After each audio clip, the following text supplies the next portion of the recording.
बच्चों, कैसे हैं आप सब? आई होप आप सब अच्छे होंगे और पढ़ भी रहे होंगे।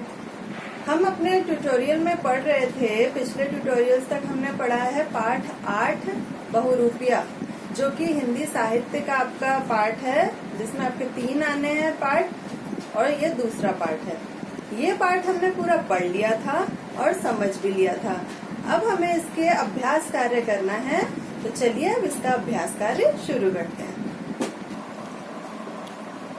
मैंने आपको ये शब्दार्थ याद करने को दिए थे होमवर्क में, और उसके बाद अब हम अपना अभ्यास कार्य करेंगे। मुझे लग रहा है आपने अब शब्दार्थ याद कर लिए हैं। अगर किसी ने याद नहीं किए हैं तो वो याद कर लें। तो चलिए अभ्यास कार्य शुरू करते हैं। पहला है, नीचे दिए गए प्रश्नों के उत्तर दीजिए। मौखिक प्रश्न है, बहुरूपीय से क्या अभिप्राय है? मतलब बहुरूपीय शब्द से आप क्या समझते हैं? तो बहुरूपीय का अभिप्राय भिन्न भिन्न रूप धारण करने वाले व्यक्ति से है, जो अपने अनेक रूपों से लोगों को भ्रम में डाल देता है, जिससे कि लोग उसको पहचान नहीं पाते हैं, उसके असली रूप को। दूसरा है, बहुरूपीय ने कौन सा वेश धारण किया? तो बहुरूपीय ने साधु का वेश धारण किया था, है ना। अब आपका अगला प्रश्न है, बहुरूपीय ने सेठ को क्या उपदेश दिया? बहुरूपीय ने सेठ को यह उपदेश दिया कि यह संसार माया है। धन जितना अधिक होता है, मतलब धन जितना बढ़ता है हमारे पास, लालच भी उतना ही बढ़ता जाता है। इस धन की मोह माया से उठकर भगवान के चरणों में ध्यान लगाना ही सच्चा सुख है। अगला प्रश्न, सेठ अपना सारा धन बहुरूपीय को देने क्यों पहुंचा? तो सेठ अपना सारा धन बहुरूपीय को देने के लिए इसलिए पहुंचा क्योंकि साधु के उपदेशों से उसे सच्चा ज्ञान प्राप्त हो गया था और इस संसार से उसका मन फिर गया था। मतलब इस संसार रूपी मोह माया से उसका मन हट गया था। लिखित प्रश्न है, ये आपको अभी नहीं कराए जाएंगे, आपको सीधे इसके आंसर्स मिलेंगे। अगला है, सही उत्तर पर सही का निशान लगाइए। बहुरूपीय ने किसका वेश धारण किया? साधु का, किसान का या शिकारी का? तो साधु का। कौन बीमार हो गई थी? सेठ की माँ, सेठ की पत्नी, सेठ की बहन। तो सेठ की पत्नी बीमार पड़ गई थी, सेठानी बीमार पड़ी थी। अगर तू उसे ले लेता तो आज तू सेठ होता, ये किसने कहा? सेठानी ने, भिखारी ने, सेठ ने। तो ये सेठ ने कहा था, और किससे कहा था? बहुरूपिया से, है ना। फिर अगला है, रिक्त स्थानों की पूर्ति कीजिए। एक बहुरूपीय ने, इसमें देखिए आपके पास आगे ऑप्शन दिए हैं दो, इनमें से सही ऑप्शन पर टिक करिएगा। एक बहुरूपीय ने डैश का रूप धारण किया था, किसान का, साधु का। तो साधु का रूप धारण किया था। अगला है, महात्मा ने नगर में अपना डैश लगाया, घर लगाया या डेरा लगाया? तो डेरा। वह अपनी डैश पर मुस्कुराता, सफलता असफलता? तो सफलता पर मुस्कुराता। सेठ को डैश पर अटूट विश्वास हो गया, सेठानी पर या साधु पर?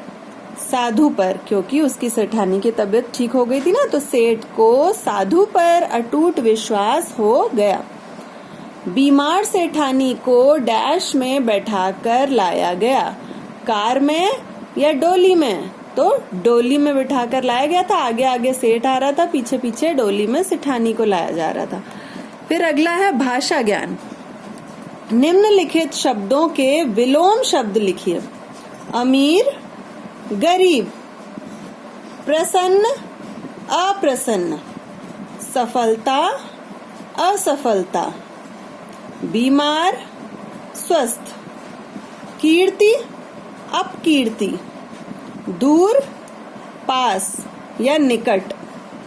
पास या निकट में से कोई भी एक हो सकता है। शिष्य, गुरु, समाप्त, प्रारंभ।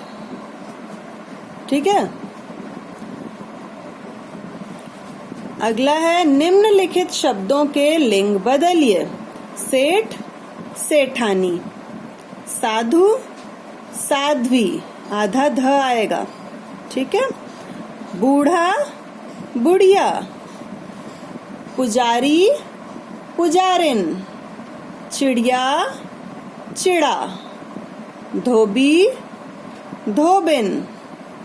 अगला प्रश्न है शब्दों को सही क्रम में रखकर अशुद्ध वाक्यों को शुद्ध कीजिए।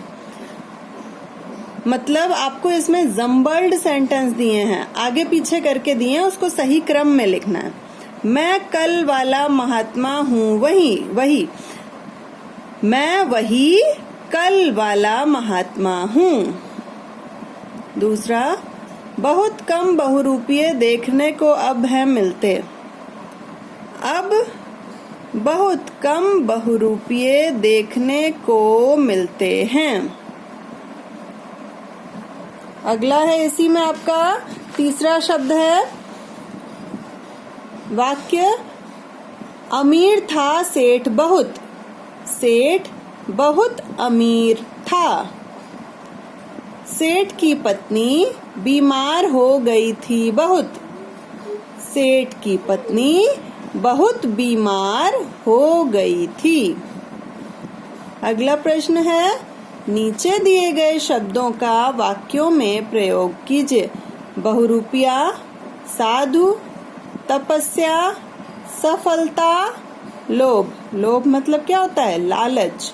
तो इन सब के आप अपने आप करेंगे ये वाक्य प्रयोग, मैं नहीं करवाऊंगी क्योंकि वाक्य प्रयोग आप सबको आते हैं, तो ये आप स्वयं करेंगे। इस प्रकार आपका ये पाठ यहाँ पे पूरा हो गया है। आपका हिंदी साहित्य का दूसरा पाठ पूरा हो गया। पहला था पाठ 7, दूसरा है पाठ 8। ये दोनों पाठ यहाँ पे पूरे हो गए। अच्छे से दोनों पाठ को याद करेंगे, समझेंगे। जो नहीं समझ में आएगा अपनी डाउट क्लासेस में पूछ लेंगे। सब अपना ध्यान रखेंगे, घर पर ही रहेंगे। तब तक के लिए धन्यवाद।